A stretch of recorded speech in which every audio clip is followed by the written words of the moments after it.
environmental protection, the list goes on and on.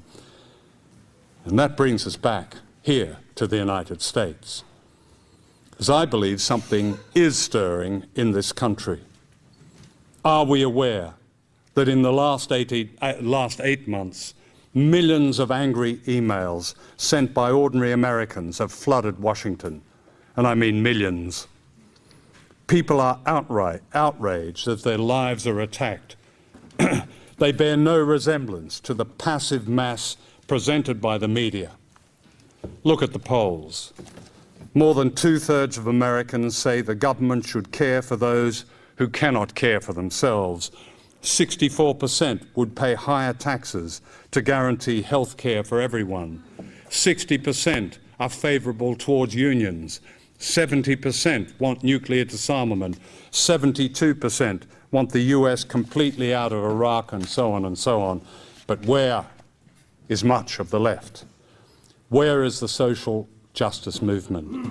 Where is the peace movement? Where is the civil rights movement? Ordinary Americans for too long have been misrepresented by stereotypes that are contemptuous. James Madison referred to his compatriots in the public as ignorant and meddlesome outsiders. And this contempt is probably as strong today among the elite as it was back then. That's why the progressive attitudes of the public are seldom reported in the media, because they're not ignorant, they're subversive, they're informed, and they're even anti-American.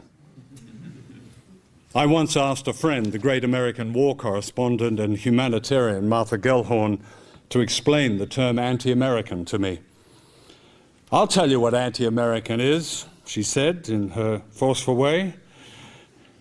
"It's what governments and their vested interests call those who honour America by objecting to war and the theft of resources and believing in all of humanity. There are millions of these anti-Americans in the United States. They are ordinary people. They are ordinary people. They are ordinary people who belong to no elite and who judge their government in moral terms, though they would call it common decency.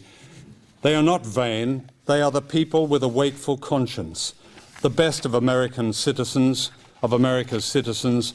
Sure, they disappear from view now and then, but they are like seeds beneath the snow.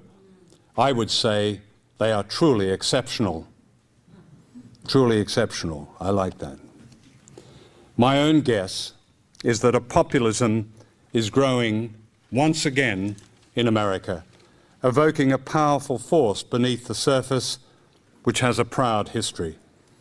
From such authentic grassroots Americanism came women's suffrage, the 8-hour day, graduated income tax, public ownership of railways and communications, the breaking of the power of corporate lobbyists, and much more. In other words, real democracy. The American populists were far from perfect, but they often spoke for ordinary people, and they were betrayed by leaders who urged them to compromise and merge with the Democratic Party. That was long ago, but how familiar it sounds. My guess is that something is coming again. The signs are there. Noam Chomsky is right when he says that mere sparks can ignite a popular movement that may seem dormant.